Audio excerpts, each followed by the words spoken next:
Hey, hello everyone. Welcome to Past Preserver. I got this Badlands ZXR 2,500 pound winch from Harbor Freight, and we're going to do an unboxing. Now, I asked in a poll yesterday to see how you guys want me to handle unboxings, so we're going to give this a try. This is everything that's included in the box. We're just going to go over it real quick. Came with an instruction manual. Who needs that, though? The Badland winch itself has a cable on it. Came with a hook, which is removable, which is kind of nice. Included free was a 1/2-inch shackle. At least that's what the box claims. It was a free thing. A little lanyard to go over your hook so you don't get sucked in when you're sending this in to the guide. That way it keeps you back away from it. You don't pinch your fingers. An in and out control switch. A control box, which this lines up a little weird. You have a white mark here and a white mark there. You would think that white mark would be where the little indent is, but it isn't. It goes like this. It has a nice little weather cover on it. We'll go over how long these leads are once I get it out there to the mower, and we'll measure it out. Attached to the control box here is your little in and out wireless remote, which is a really nice feature. It has a little blue LED to tell you when it's on. This control box here goes up by your winch. And here's positive, negative. It says 2 winch on it, nicely labeled. And then this other end, it goes to your battery, and you have a big circuit breaker here. Also included is a little bit of hardware. These aren't huge bolts, but I think they'll do for what we're going to do with it. So now we'll take this all outside, and I'll show you exactly what this is going on. So here's the plan. We're going to come in and mount this winch right about here. We're going to put our control box right over there. We're going to run the wires back to the battery, which is located right there. You can see the red cap. Starting off with routing the wires, we've already hit one major snag. This circuit breaker box is too big to fit through here. So what we're going to do about that? Well, we're going to take it apart. 4 screws hold it together. And it breaks apart just like this. There's a little bit of rubber on either side to help seal this up. And you can take this off. And if this breaker, this 50 amp breaker, is too much, you can also take this end off and run it through. However, there's enough room here. I don't think I'll have to do that. I can just snake it up in where I'm going. Perfect. So now we can mount this right here. Going through our thing of bolts, I found these little screws. They're perfect for holding this box on. It takes a 7/32 drill bit. So we're just going to hold this up here and drill a couple holes through. This is some really thick stuff. So mounting a winch directly to it shouldn't be a problem. It is very strong. Wish I could have had these wires facing down. I don't think I really can. Maybe we'll do it like that. I don't like all the crimping going on either, though. Yeah, we'll do it like that. So I have wires pointed upward. I wish that was the other way around. Well, my phone decided to quit recording. We got one hole done. You kind of got to drill through the plastic a little bit, get a hole big enough for this screw to go through. But that's okay. It fits. So we'll mount this first one in. We'll drill the second one where we want it. Go ahead and mount number 2 here.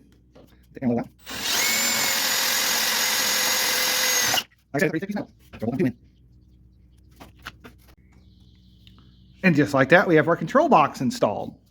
Now we're going to come over here and mount the winch. The winch came with 2 different size bolts you can use to mount it with. Really, you're supposed to mount this to a plate so it sits this way, and then you can mount the roller on the front. That's not what we're going to do here because I didn't buy the plate, and this is such a strong piece of metal. Should be fine anyway. We're just going to come right here and mount it, and it should be fine. It's just going to pull straight. I'm just going to use this for recovery. It's not going to get used a whole lot. Hopefully I never have to use it, but it'll be nice to have on there. Easiest way to find out what size drill bit you need, you come into your drill set, you find the 2 that you think it's closest to, and just try sticking it in the hole. See, it'll fit in a 5/16, won't fit in a 1/4 inch. So we know we need the 5/16 drill bit. I don't know how well you're going to see it, because believe it or not, the only Sharpie I could find was green. I just held this up and marked, and now we're going to drill those holes out, and hopefully that's going to get us close enough.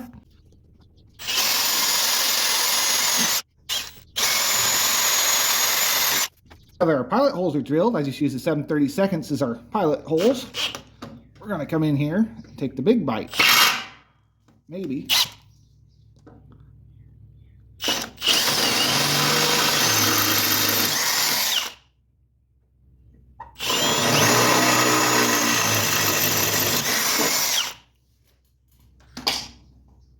So let's see how well we did. There's the bottom one, there's the top one. Haha. Now all we got to do is put our nuts on the back. So these bolts are all 1/2 inch. I'm just going to go ahead and tighten them up. Now that we got that all tightened down, we're going to twist this and pull out. There'll be this little pin that holds this out, and that'll give you a free spool. We're going to go ahead and mount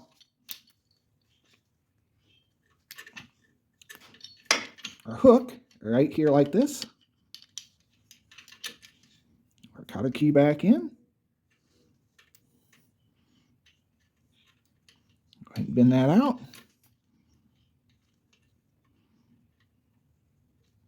Pliers are generally recommended. And there we have it. Now to re-engage this, just line up the pins with a little slot and it'll go in. Moving on to electrical, it's fairly straightforward. On the back here, there'll be a plus and a minus to tell you what's positive, what's negative.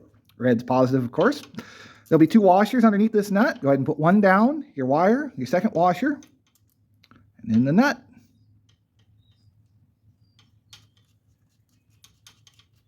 And these are number 10. Go ahead and tighten both down. I've already put the bottom one on there. Just tighten it up. Coming to the back here, it's real simple to hook this up. You just took your red to your positive side and black to your negative, and you're ready to go. So the wiring's all kind of roughed in. I got zip ties holding it up. It's kind of suspended above everything. It should be okay, unless I hit a stick or something that takes it out, but we'll cross that bridge when we come to it. I think it'll be fine. The more I think about it, I'm going to get some of that black cover stuff and kind of cover all this wiring up to make it look a little nicer and kind of protect it. So now the moment we've all been waiting for. Let's give it a try. This remote says to enable, push the on off for 3 seconds until the light lights up. To disable, hold it. Otherwise, it will shut off after 2 minutes for inactivity. So hold it. You have a blue light. Let's go extend. Try retract. That's very, very instant. So we're going to go ahead and hook this up to the truck and see if it'll pull itself in and how well it can handle the weight of this mower. So we're going to go ahead and hook up this 2,100 pound John Deere to this about 5,000 pound tractor. We're going to see which one decides to move first. Disengage the lock here. Pull it on out.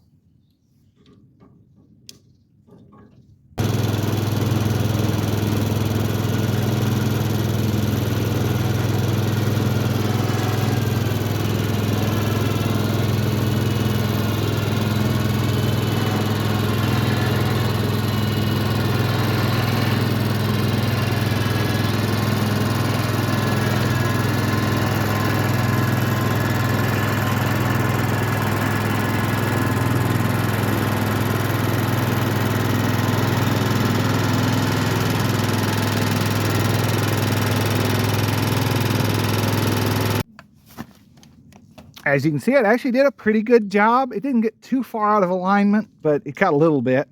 We're going to retract this. Oh, extend it. That's why you don't put your hands near stuff. And then we'll retract it back in there. Grab onto this red lanyard so it don't suck you in with it. We're ready to go. We're going to try this one more time, but this time we're going to leave the parking brake on and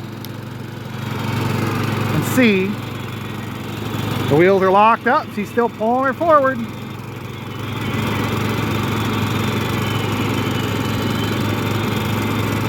So it will do it. So that means worst case scenario, this thing will still be able to pull this thing around. That's great to know. In case anyone was wondering just how long this cable will go, here we are. There's the tractor way up there. Pretty good distance to pull yourself out with. So, closing thoughts on this. Remote works really well. I like that.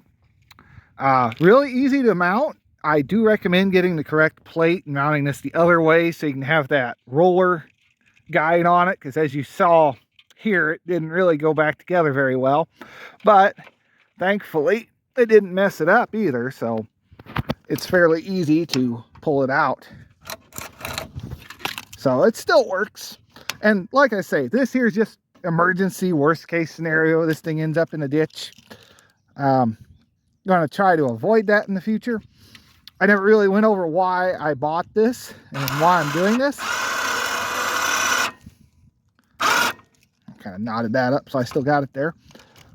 Main reason I did all this was because I got this stuck in the ditch about 2 weeks ago now, and I went to grab on the front here to try and twist it over, and ended up popping my back pretty hard, and ended up being out of work for a few days, and had to go to a chiropractor, and it wasn't fun. So be careful out there. You get it stuck, go get a chuck, go get a chain, or go ahead and mount a winch on the front of your mower. So next time I'm ready for if this thing gets stuck, because this weighs a little bit more than that bad boy does. This here's about 1,200 pounds. I think I said 2,100 earlier. It's 1,200, and the bad boy is around 600-700 with the wheels I got foam filled on the front. So yeah, definitely I'm loving this mower though. It does a really nice job. This here's been cut about last week or so, but it did a really good job. I'm loving this 920M John Deere. Definitely an upgrade worth making, and so is this. So we'll do an update on this if I ever have to use it. Hopefully not, but you know, it's a big heavy mower. It's bound to get stuck eventually. So I'll see you in the next one. Thanks for watching. Leave a like, hit subscribe, and have yourself a great day. One last thing here before you go. I did kind of redo this a little bit. It's a little more flush, and we'll go over the remote real quick. Pretty simple. Just find the white line, line it up like that, and you have in and out. Works pretty good.